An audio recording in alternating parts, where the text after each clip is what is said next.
Cylinder அப்படிங்கிறத பார்க்க போகிறோம். நம்ம போன மாடியூலில் 2.1ல் ஹைட்ராலிக் மோட்டார் அப்படின்னா என்னென்னு பார்த்தோம். அதில் முக்கியமான கொஸ்டின் கே டைப் ஆஃப் மோட்டார்னா என்னென்னு நம்ம பார்த்தோம். ஓகேவா? அப்போ அதனுடைய தொடர்ச்சி ஹைட்ராலிக் ஆக்சுவேட்டில் இருக்கக்கூடியது என்ன அப்படின்னா ஹைட்ராலிக் சிலிண்டர். அப்போ ஹைட்ராலிக் சிலிண்டர்னா என்ன? அப்போ ஹைட்ராலிக் மோட்டார்னா அதனுடைய மோஷன் எப்படி இருக்கும் அப்படின்னா ரோட்டரி மோஷன் அப்படிங்கிறத பார்த்தோம். அப்போ ஹைட்ராலிக் சிலிண்டர்னா என்ன அப்படின்னா அதோடைய மோஷன் எப்படி இருக்கும் அப்படின்னா லீனியர் மோஷன். இதுதான் என்ன சொல்லியிருப்போம் அப்படின்னா ஃபர்ஸ்ட் பாயிண்ட்ல it is a device which converts fluid power into linear mechanical force and motion. ஓகேவா? இதுதான் ஹைட்ராலிக் மோட்டாருக்கும் ஹைட்ராலிக் சிலிண்டருக்கு இருக்கக்கூடிய ஒரு மெயின் டிஃப்ரென்ஸ். அப்போ ஹைட்ராலிக் சிலிண்டர் என்னன்னு கேட்டேன் அப்படின்னா ஃப்ளூயிட் பவரை வச்சு, ஓகேவா, பம்ப்லேருந்து வரக்கூடிய ஃப்ளூயிட் பவரை வச்சு ஒரு லீனியர் மெக்கானிக்கல் ஃபோர்ஷனுக்கு நம்ம கன்வெர்ட் பண்ணி கொடுக்கக்கூடியதான் என்ன அப்படின்னா ஹைட்ராலிக் சிலிண்டர் அப்படின்னு நம்ம என்ன பண்ணணும்னா சொல்ல தெரியணும். அப்போ என்ன டைப்ஸ் எல்லாம் இருக்குது அப்படி பார்த்தாச்சு அப்படின்னா first one single acting cylinder, இன்னொன்று வந்து டபுள் ஆக்டிங் சிலிண்டர். ஓகேவா? இப்போ ஹைட்ராலிக் சிலிண்டர் ரெண்டு டைப் இருக்குது. ஃபர்ஸ்ட் ஒன் பார்க்கக்கூடியதான் என்ன அப்படின்னா சிங்கிள் ஆக்டிங் சிலிண்டர். இதுதான் சிங்கிள் ஆக்டிங் சிலிண்டரோட ஸ்ட்ரக்சர் எப்படி இருக்குது அப்படின்னா இது சுற்றி இருக்கக்கூடியதான் என்ன அப்படின்னா பேரல், இதுக்குள்ளே இருக்கக்கூடியதான் என்ன அப்படின்னா பிஸ்டன். பிஸ்டனில் ஒரு எண்டில் என்ன பண்ணியிருப்பாங்க ராடுங்கிறத கனெக்ட் ஆகிருப்பாங்க. இந்த ராடில் ஒரு ஸ்ப்ரிங்குங்கிறத என்ன பண்ணியிருப்பாங்கன்னா கனெக்ட் பண்ணியிருப்பாங்க. அதாவது என்னென்னா சிங்கிள் ஆக்டிங் ஆகும். ஸோ அனதர் ஆக்டிங்கிறது எதன் மூலமாக நடக்கும் அப்படின்னா ஸ்ப்ரிங்கு மூலமாக நடக்கும். அதாவது இதோட ஃபங்க்ஷன் எப்படி இருக்கும் அப்படின்னா நல்லா கவனிச்சுக்கோ. அப்போ இதுதான் போர்ட், இன்லெட் போர்ட். இந்த இன்லெட் போர்ட் வழியாக தான் உனக்கு பம்புலேருந்து ஃப்ளூயிடுங்கிறது ஹை ப்ரெஷர் வரும். அப்போ அந்த ப்ரெஷர் ஆஃப் த ஃப்ளூயிடுங்கிறது இந்த பிஸ்டன் மோதும் போது இதில் லீக்கேஜ் ஆயிடக்கூடாதுங்கிறதுக்காக இந்த இடத்துல ஒரு சீலுங்கிறது என்ன பண்ணியிருப்பாங்கன்னா கிரியேட் பண்ணியிருப்பாங்க. ஸோ அந்த high pressure of the fluid இந்த பிஸ்டன் மேலே போடும்போது இந்த பிஸ்டன் ராட் என்ன ஆகும் அப்படின்னா இந்த பக்கமாக மூவ் ஆகும். அப்போ இதுதான் என்ன அப்படின்னா எக்ஸ்டென்ஷன். ஓகேவா? அப்போ another end of the acting எப்படி இருக்கும் அப்படின்னா ஃப்ளூயிட் மூலமாக இருக்காது. அதுக்கு பதிலாக தான் இந்த இடத்துல ஒரு ஸ்ப்ரிங் வச்சுருப்பாங்க. அந்த ஸ்ப்ரிங் மூலமாக இருக்கிறனால தான் இந்த ஆக்ஷனுங்கிறது என்ன சொல்கிறாங்கன்னா ரிட்ராக்ஷன் சொல்கிறாங்க. அப்போ அதோட பாயிண்ட் எப்படி இருக்கும் அப்படின்னா apply force only one direction, ஒரு டைரக்ஷனில் தான் ஃபோர்ஸுங்கிறது அப்ளை பண்ண முடியும். Retraction is accomplished by using spring and gravity. So retraction ஃபோர்ஸுங்கிறது நம்ம ஆயிலால் ஏற்படுத்த மாட்டோம். அது எப்படி ஏற்படுதுன்னா ஸ்ப்ரிங்கும் கிராவிட்டினால் ஏற்படக்கூடியதான் என்ன அப்படின்னா ரிட்ராக்ஷன் ஃபோர்ஸ் அப்படின்னு சொல்கிறாங்க. கடைசியாக seals provide avoid the leakage problem. அப்போ எதுக்கு சீல் ப்ரொவைட் பண்ணியிருக்காங்கன்னா லீக்கேஜ் ப்ராப்ளத்தை அவாய்ட் பண்ணுறதுக்காக என்ன பண்ணியிருக்காங்கன்னா ப்ரொவைட் பண்ணியிருக்காங்க. இதுதான் என்ன அப்படின்னா single cylinder of hydraulic cylinder. ஓகேவா? இப்போ நெக்ஸ்ட் நம்ம என்ன பார்க்க போகிறோம் அப்படின்னா டபுள் ஆக்டிங் சிலிண்டர். ஓகேவா?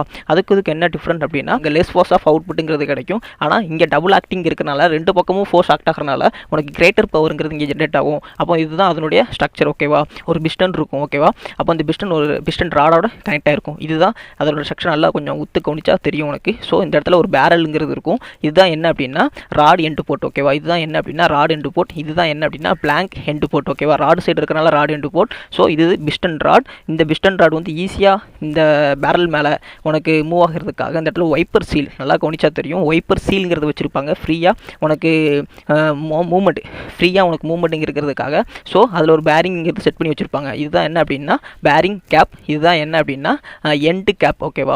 அப்போது இந்த இடத்துல இருக்கக்கூடியதான் என்ன அப்படின்னா ஸோ இந்த பேரலுக்கும் இந்த பேரிங் கேப்புக்கும் அப்புறம் இந்த எண்டு கேப்புக்கும் இந்த பேரலுக்கும் இடையில எந்த லீக் இருக்கக்கூடாது. நாலு பக்கம் ஒரு வெல்டு சீல் கனெக்ட் பண்ணியிருப்பாங்க. ஓகேவா? இதுதான் என்ன அப்படின்னு டபுள் ஆக்டிங் சிலிண்டர். அப்போ இந்த ஃபங்க்ஷன் எப்படி இருக்கும் பார்த்தா அப்படின்னா உனக்கு இந்த எண்டு வழியாகவும் ஃப்ளூயிடுங்கிறது வரும், உனக்கு இந்த எண்டு வழியாகவும் ஃப்ளூயிடுங்கிறது வரும். ஓகேவா? அப்போ பிளாங்க் எண்டு போர்ட் வழியாக வரும்போது உனக்கு என்ன நடக்கும் அப்படின்னா இந்த பிஸ்டன் மூவ் ஆகி உனக்கு பிஸ்டன் ராட் எக்ஸ்டென்ஷன் நடக்கிறனால உனக்கு இங்கே இருக்கிற ஃப்ளூயிட் வெளியே போயிடும். ஓகேவா?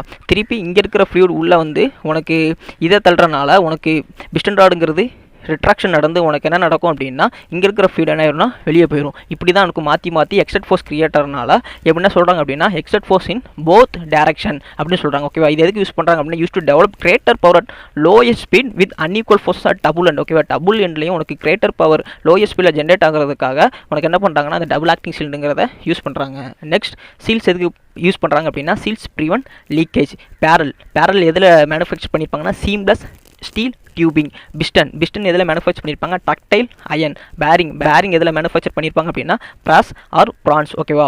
ஸோ இதில் இருக்கக்கூடிய முக்கியமான ஒரு இது என்ன அப்படின்னா end of the travel shock clothes can be reduced with cushioning effect. ஓகேவா? ரெண்டு பக்கமே வாட்டர் உனக்கு இருக்கிறனால ஒரு பக்கம் வாட்டரை இன்னொரு பக்கமும் கொடுக்கறனால இன்னொரு பக்கம் இருக்கிற ஃப்ளூயிட் இன்னொரு பக்கம் கொடுக்கறனால உனக்கு அந்த மூவ்மெண்ட்டுங்கிறது எப்படி இருக்கும் அப்படின்னா ஒரு குஷனிங் எஃபெக்ட் போல் இருக்கும். அதுதான் சொல்லியிருக்காங்க end of travel shock load can be reduced with cushioning effect.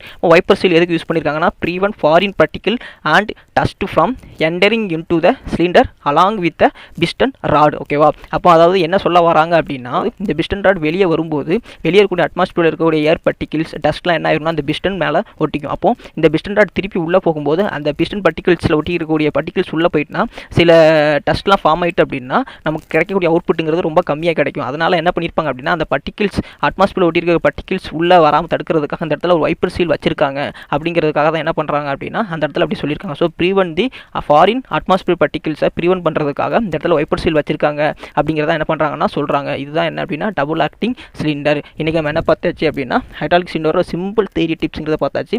ஒரு வேலை டைப்ஸ் ஆஃப் ஹைட்ராலிக் சிலிண்டர் கேட்டாங்க அப்படின்னா single acting cylinder, double acting cylinder அப்படின்னு சொல்லி எழுதி இந்த படம் வரைஞ்சி இந்த தியரியை உனக்கு தெரிஞ்ச மாதிரி எக்ஸ்பிளைன் பண்ணி விட்ட அப்படின்னா கண்டிப்பாக உனக்கு எவ்வளோ மார்க் கேட்டுருக்கோம் அவ்வளோ மார்க் உனக்கு என்ன பண்ணிடுவாங்கன்னா யூனிவர்சிட்டி எக்ஸாமில் போட்டுருவாங்க. இதுதான் என்னென்னா ஹைட்ராலிக் சிலிண்டர். ஓகேவா? இந்த வீடியோ உனக்கு பிடிச்சிருந்துச்சு லைக் பண்ணி, ஷேர் பண்ணி, சப்ஸ்கிரைப் பண்ணி. தேங்க்யூ ஃபார் வாட்சிங் திஸ் வீடியோ.